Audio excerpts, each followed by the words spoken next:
What do you think about priests whose holy orders derive from Bishop Francis Schuckardt?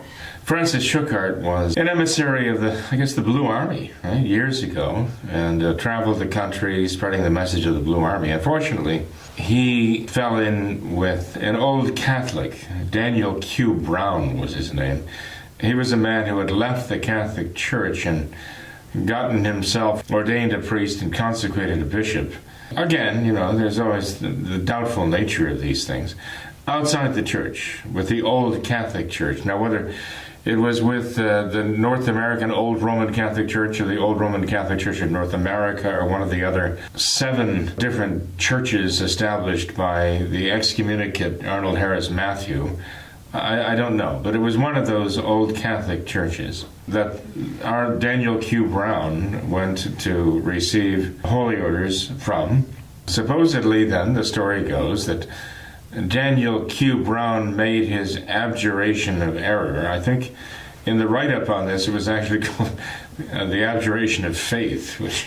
But anyway, in a hotel room in Sandusky, Ohio, and wound up then ordaining and consecrating this layman, Francis Schuckardt, who started his organization in Coeur d'Alene, Idaho. Eventually, Schuckardt wound up declaring himself a pope, at least to his closest confidants. He supposedly dubbed himself Hadrian the Seventh, I believe, and had them actually refer to him as Your Holiness and the whole 9 yards, and dress in white and so on. The whole affair blew up in the press and even within the group when it became notorious that he was using drugs and he was abusing young people who were there, and it was a very sordid mess. His closest followers eventually turned on him and drove him out. I guess he wound up in California, and I don't know that he's still alive. I don't know. But anyway, they built on his foundation then.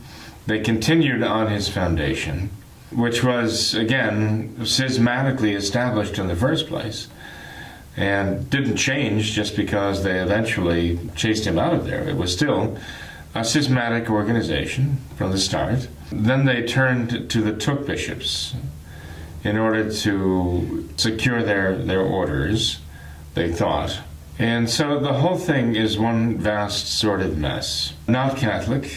The fact is that I can say right now that knowing what he knows or should know about this whole outfit, to go to them for sacraments would be morally wrong. What he knew then and what he intended then, I can't tell. But if he's asking, would it now be morally wrong to go to them, I would say definitely, under the circumstances. So I would just tell him he should steer clear of any of the Schuckardt machinations there.